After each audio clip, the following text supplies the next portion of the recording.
Bonjour à toutes et à tous qui êtes branchés sur www.congoyasika.net chez Maurice Mukulu Premier, qui est l'initiateur ya Visako, le boss ya Congo Yasika.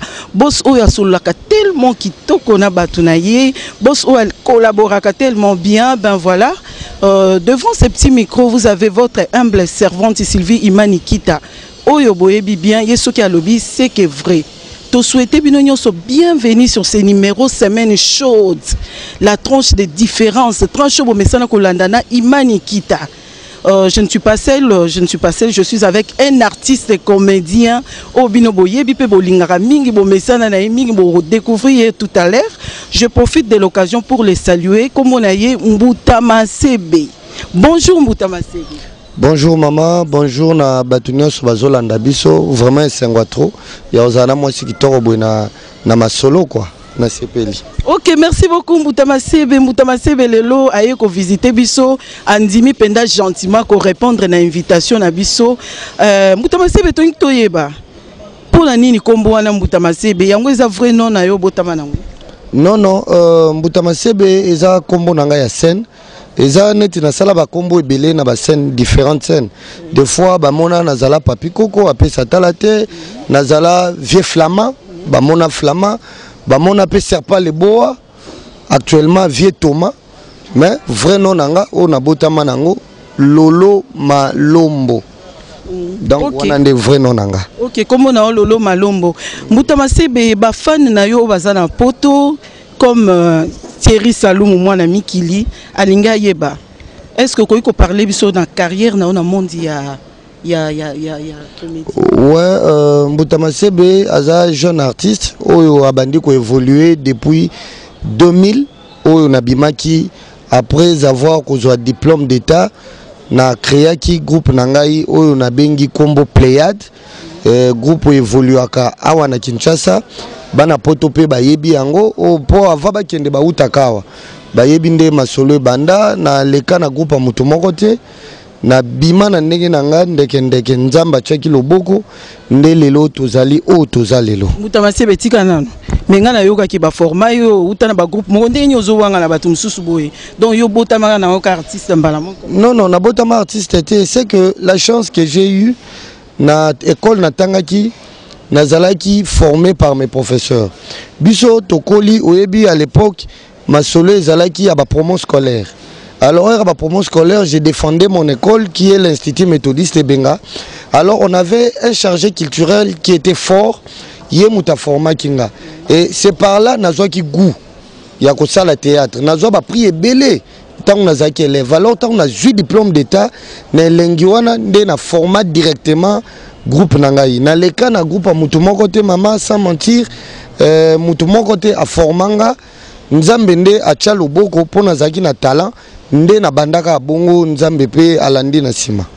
Depuis aux na kati ya monde o ya comédie oso sali combien de titres na yo moko pendo o sali ouais maman l'équipe mingi na koyeba lisuti mais na sali ba pièce à théâtre e ko kata ba 50 belé oyo musupe bimana poto batala babotutu na sala vieux flamand na sala conscience zéro na sala malédiction plus na sala bondoki na sala chocolat partout donc on va énumérer pourtant l'équipe mingi parce que ça j'ai plus de 16 ans de carrière donc tant l'équipe moins mingi. OK Mbutama Sebe merci beaucoup. Tolingi sutoyi baba fan na yo balingaka o mingi na poto neti Doli Élysée. Abaki tunelanga Mbutama Sebe. Ayibisanga bon na kati na monde na toyoki ke au format bato. Mais bato on peut to mona bango te. Est-ce que yo kotangela biso bato au format? Franchement naza initiateur comment dirais-je? Naza lokola pilier ya théâtre et surtout ya commune na fandi ya Lemba. Aujourd'hui, tout acteur, Yamakasi Oyalemba, est passé par moi. En l'occurrence, je cite Modero, Oyobana Poto Bayebi, à Salabe Mission Aloba, Modero, Nazoe na Liboko, Naeba pièce El Bosso na Kotier, Babande Kobenge, Vieux Serpent, Nagoud Nando Tumole Tarmaki pour na Libandi. Modero Abande Kolinga Pété, Naebi si tu as les talents, mais que Simba. Lelo Modero est parmi les grands.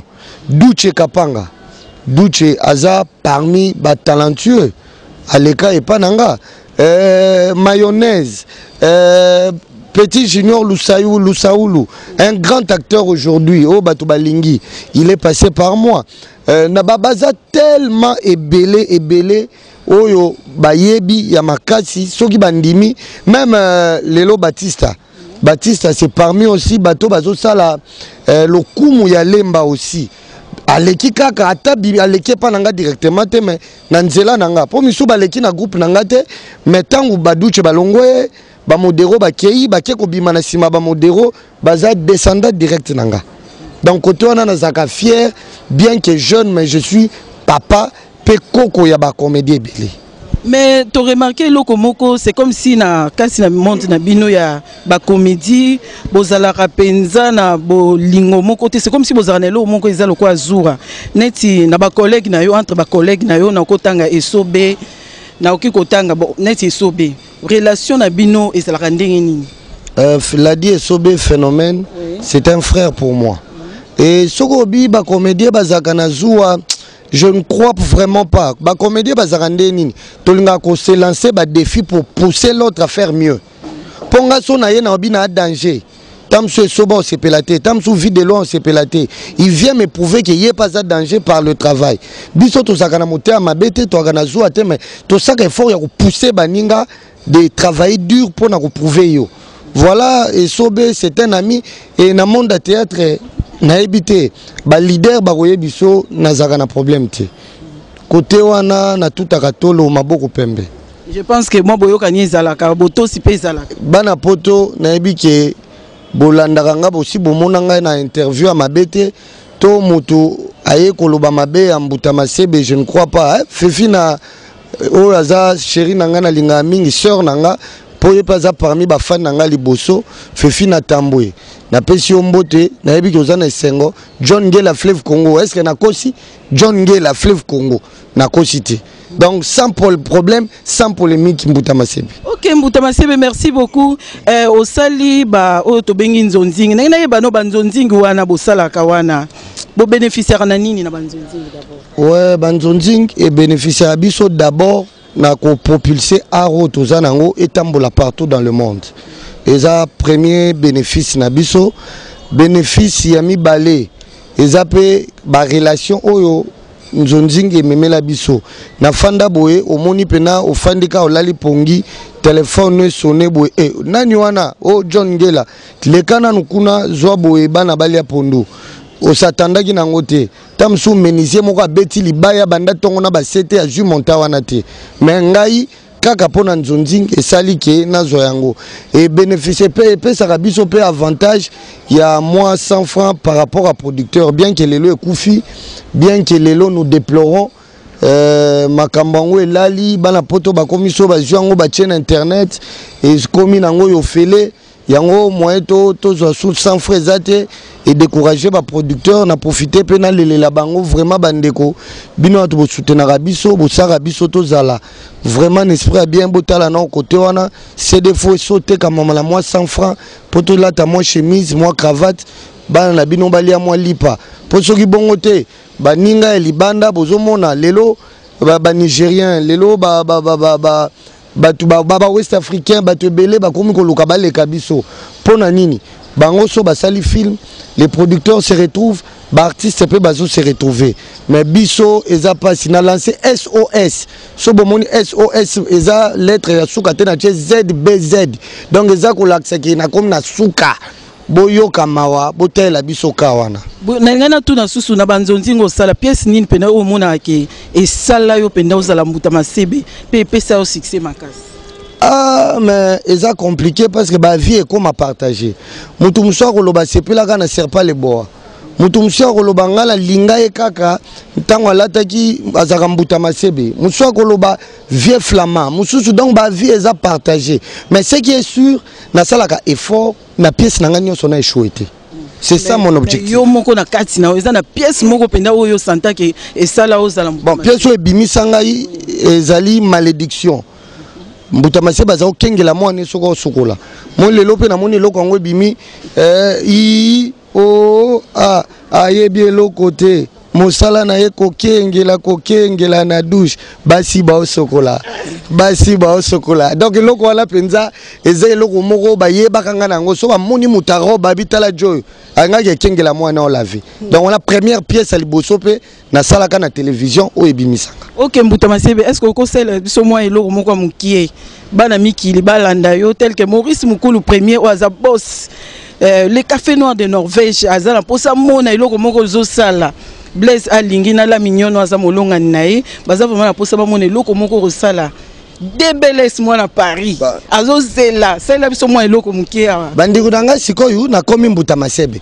lisolo naza kubetela bino buuti kuyoka mwa paniki moko ezalaki na kisasa ningana ki balubi masasi betami ngai na yebi te soki bapesi bino vraie information izalaki nini izalaki soda moko azalaki na este soda wana akotaki armé mwana moke buyebi bitumbo eza na este ba forma ye bien bon militaire ba inculqué déontologie balubaka exécution d'abord réclamation après bandiko na ngai ye ayebi makamnyo so ba pesi mitindo ye exécution d'abord réclamation après papa ya ba soldats abongo buyebi discipline mokolo mususu lokola kula ki amona ba parents na yete alubia ya kisasa aju avion na aéroport Anjili wo tanga komi na aéroport Anjili bandiku yazalaka na mbinza binomo buyebi mbinza eza ba mbinza bare eza ba mbinza pompage ye bandiku ne bazalaka sikoyo na bare akomi na aéroport Anjili azu mutuka balobi kende na kitambo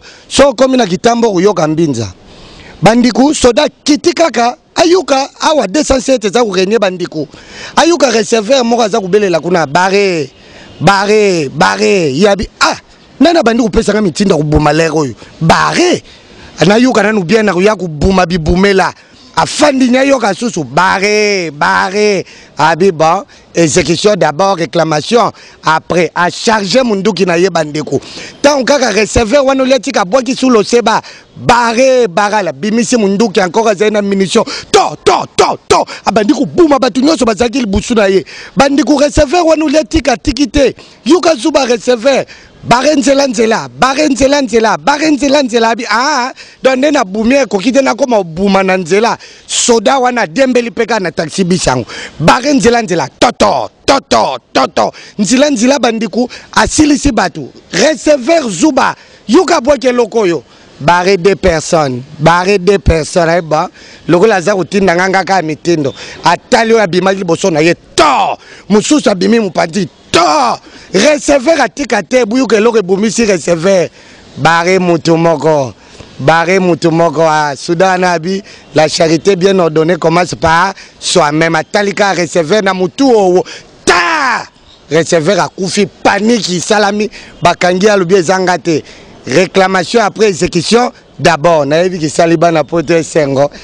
Ok, merci beaucoup, merci vraiment Mbuta Masebe na moni arpenze vandi na kati ya makila donc tokomi presque na fin na ngana tout non sumu tout moko na poto balingi ba est-ce que Mbuta Masebe azalaka marié to azani ka ndeni wana jusque là célibataire en Dirsi mais nazotal avec l'état na kusala makasi na luka mwasi ya bien na bala mais basi bazé belé oyo koyi kozala milonga ni nazozela nde oyo baloba na Bible trouve une bonne femme trouve le bonheur mais jusque là célibataire en Dirsi. Ok, merci beaucoup. Siko poto suki sapenda objectif no ezaka nini na musala na osala? Ouais, musala ngai objectif eza d'abord nazala parmi ba renommé minene na monde du cinéma to bimisa art oya biso ya Congo et kende musika donc objectif ango wana donc on est appelé que Moussa Nangeki liboso RPA RDC ezongi la première place par rapport ya ba pays mususu ezoluka chabiso panzi likolo. Alors pour ba atteindre yo ko bisani na bana poto et puis monde de la fin na ba onyo so bazolanda. Ouais bana poto numéro nanga téléphone yango yo nazo pesa ngo o baliba zwanga bobengi ngai na plus 243 oza code na biso mboka ya Willy Musheni 99 56 931 donc na bandeli plus 243 99 56 931 na pesi mbote na bana poto nyonso ba soutenaka ngai vraiment fefi na ndeko na nga fefi na tambo fefa ozaka ndeko na ngai merci pona ba cadeau merci pona bolingo John Ngela Fleuve Congo John Ngela Fleuve Congo mona London na solo na pesi yo ba mbote bele John Ngela nazo bandila etikalika yo ba chenga boy engola aksana baksa mutu moko ibotala nde batinda kabiso bali mabanga mingi te tout bande bele mabanga muke na clôturer pona kozala lokwaste na pesi lisu mbote na akusanta mibaramo akusanta na bossa na kayote mibaramo vraiment ozalaka na motema na nga na pesi mbote bele siko zali. OK, merci beaucoup. Est-ce que appréciation na ezandeli nini pona o etali Congo ya sika? Bandeko na ngai Congo ya sika. Vraiment bo limbisanga na ndenga mabete mutu na mutu atala ke sika zomona ba intérêt na ye. Congo sika za number 1. Actuellement ils ont coiffé, actuellement ils ont lia. Donc boyo kazua te moté à mabete bangaka yaya tosaka yaya po yaya zaka yaya. Merci. OK, merci beaucoup. Tokomi na suka ya émission na biso na remercier ba internautes nyonso bazaki fidèle, na remercier équipe technique ya Visako, na remercier Maurice Mukulu azali boss na biso, Dolly Élysée, ouais, Thierry. OK. Vraiment boss à tout seigneur tout honneur. Pondi ma tout seigneur tout honneur na Lati Fest. Tout honneur pour nazala no bongo te. Boss au manifeste pour l'action que vous avez gagnée na yo c'est la boss na la télé veste respect et pas non mon congé. Merci beaucoup. Merci beaucoup, merci à tous les téléspectateurs, à tous qui nous ont suivis. Merci Nandé Botikalaki, branché sur www.congoyasika.net. Merci na DBLS, merci na Ligno Kwatembe, Gallo Michel Narus. Merci beaucoup Naba Onyo Sobalanda Kibiso, les cafés noirs de Norvège, Blaise Alingui et le Mona la Mignonne Molonga Naye. Merci à toute la famille Kita. Merci Naba Onyo Sobalmesana Kolanda Sylvie Imani Kita sur www.congoyasika.net. Merci, merci na tchekele pété. O azali les cordons ya visa quoi zo coordonné avec impact pays idéologie. Alors merci beaucoup na bisika o ba pesi biso pende ya kitoko na bandeko ba pesi biso vraiment merci beaucoup ba pesi biso chez Bibi. Donc na yo bana mikili chez Bibi soko uti poto. Donc bendana chez Bibi okuta penza eza somo donc cadre moko kitoko ebongi na bana mikili eza kuta oloba mingi te so yo moko talaka na bilili eza oloba mingi te donc poto na kati ya kin